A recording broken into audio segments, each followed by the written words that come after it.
আসসালামু আলাইকুম। হাসান খালেদ, সভাপতি, বাংলাদেশ তৃণমূল পার্টি, আপনাদের সাথে। দর্শক শ্রোতা, আজকে আপনাদেরকে যে বিষয়টা শেয়ার করতে চাই তা হলো তদন্ত। 24 সালের আন্দোলনে যে পুলিশ হত্যার শিকার হয়েছিল সে সংক্রান্ত তদন্ত। তবে বাংলাদেশ তৃণমূল পার্টি বরাবরই দাবি করে আসছে ওই ঘটনার পূর্ণাঙ্গ তদন্ত, যেটা ভিতরে পুলিশও থাকবে। পূর্ণাঙ্গ একটা তদন্ত, সেই তদন্তটা 3 ভাগে করতে হবে। 3 ভাগটা হয়েছে জুলাই থেকে 4 আগস্ট, 5ই আগস্ট থেকে 8ই আগস্ট, 8ই আগস্ট রাত থেকে 17ই ফেব্রুয়ারি 2026 পর্যন্ত। এই 3 ভাগে করতে হবে। এটা হলো বাংলাদেশ তৃণমূল পার্টি। তাহলে আন্দোলনের স্বচ্ছতা বের হয়ে আসবে। কাদের বীরত্ব গাথা বেশি, এই জিনিসগুলো বের হয়ে আসবে। এটার জন্যই বাংলাদেশ তৃণমূল পার্টি দাবি করছে। আর পুলিশ বাহিনী তার যে মিসিং সদস্য আছে তাদের তালিকা প্রকাশ করলেই হয়ে যায়, এবং পুলিশ বাহিনী যে ক্ষতিগ্রস্ত হয়েছে, পুলিশ সদস্য যে হত্যার শিকার হয়েছে, বাহিনী বিভাগ এই তদন্তটা করতে পারে, নিজেরা তদন্তটা করতে পারে, এবং সেই ফ্যামিলিগুলোকে কিভাবে পুনর্বাসন করা হয়েছে এগুলো বিস্তারিত জাতিকে জানাতে পারে। কিন্তু এই তদন্তের কথা শুনেই যারা ওই সময়ে আন্দোলনের বীজ ছিল তাদের চিন্তা শুরু হয়ে গেছে, তারা এটা তদন্ত করতে দিতে চাচ্ছে না। কিন্তু তাদের উদ্দেশ্যে বলি, স্বাধীন দেশের আন্দোলন সংগ্রাম করার আইনি অধিকার আছে, সংবিধান এই অধিকার দিয়েছে। এর ভিতরে থেকে আন্দোলন সংগ্রাম করতে হয়, এর বাইরে গেলে সেটা আর আন্দোলন সংগ্রাম না, সেটা হয় ক্রাইম। এই জিনিসটুকু জানার দরকার ছিল যারা আন্দোলনে ছিল। আমরা 71-এ তো যুদ্ধই করেছি, তারপরে গণতন্ত্র প্রতিষ্ঠার জন্য আন্দোলন সংগ্রাম হয়েছে। কোনোদিন তো আমরা বলি নেই যেটা তদন্ত করা যাবে না, ওটার জন্য ইন্ডেমনিটি দিতে হবে। এগুলো কিন্তু আমাদের মুখ থেকে বের হয়ে আসে নাই। যারা বাংলাদেশের নাগরিকরা যারা আন্দোলন সংগ্রাম করছে কোনোদিনই বলে নাই, কারণ তাদের বাঁচার কোনো চিন্তা করতে হয় নাই, কারণ তারা আইনি কাঠামোর মধ্যে থেকেই আন্দোলন করছে, দাবি আদায় করছে। তো বাংলাদেশ তৃণমূল পার্টি চায় এটা স্বচ্ছ তদন্ত হোক।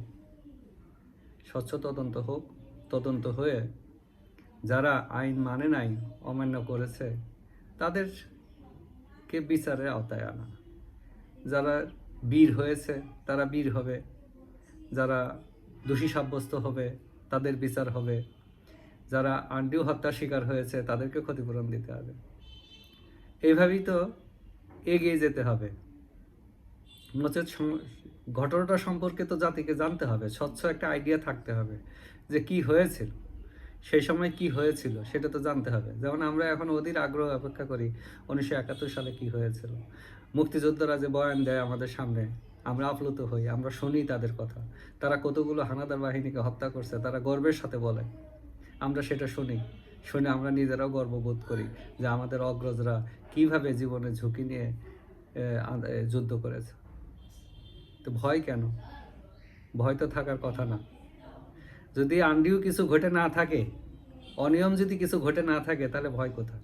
তো এখন সমস্যা হয়েছে, বিএনপির এক এক নেতা এক এক রকম বলে, স্বরাষ্ট্রমন্ত্রী বলে এক কথা, মানে সোশ্যাল মিডিয়াতে যা দেখি সত্য মিথ্যা ওটা তার বলতে পারবো না। সোশ্যাল মিডিয়াতে তারা আসলে বলে কিনা, সোশ্যাল মিডিয়াতে ফটো কার্ড দেখি, বিভিন্ন মেসেজ দেখি, কথাবার্তা দেখি, তারা কেউ তদন্ত করতে চায়, কেউ তদন্ত করতে দিতে চায় না। তদন্ত হোক না, তদন্ত হলে দোষ কি? তবে বিএনপির কাছ থেকে কিন্তু বেশি তদন্ত আশাও করা যায় না। বঙ্গবন্ধু হত্যাকাণ্ডের বিচার আটকায় দিয়েছিল, তারপরে বঙ্গবন্ধু এই যুদ্ধ অপরাধীদের বিচার ডিপ ফ্রিজে ফেলে দিয়েছিল। কাজে তাদের কাছ থেকে ভালো বিচার কিছু আশা করা যায় না।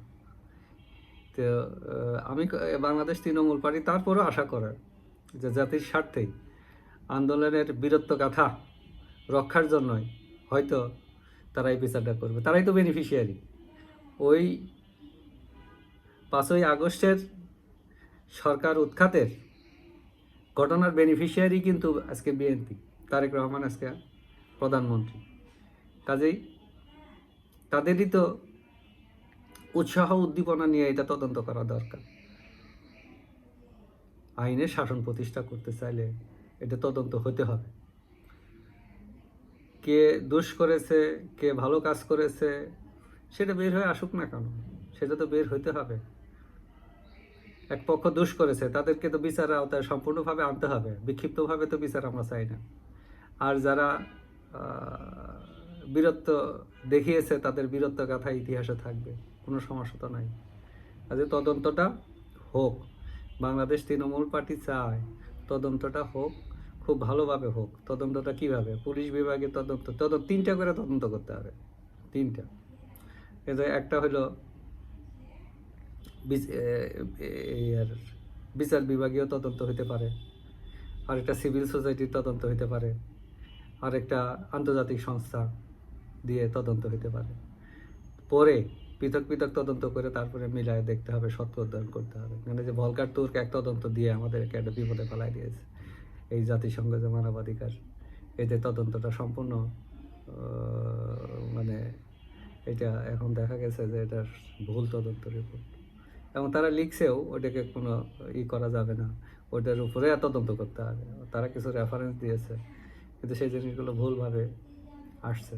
কাজে কোনো কিছু ভুল যাতে না থাকে, স্বচ্ছর জন্য 3টা তদন্ত করা দরকার। আর যেভাবেই হোক, যারা ক্ষতিগ্রস্ত হয়েছে, পুলিশ বাহিনী যে ক্ষতিগ্রস্ত হয়েছে, তাদের ফ্যামিলিগুলোকে দ্রুত পুনর্বাসনের ব্যবস্থা করা হোক, এবং পুলিশ বিভাগ তাদের তালিকাটা প্রকাশ করে, কত মিসিং পুলিশ আছে সেটা তালিকাটা প্রকাশ করুক দ্রুত। যে যেখানে থাকি সুস্থ থাকি, নিরাপদ থাকি, আমাদের বীরত্ব গাথা তদন্তের মাধ্যমে বের করে নিয়ে আসি। ধন্যবাদ সবাইকে।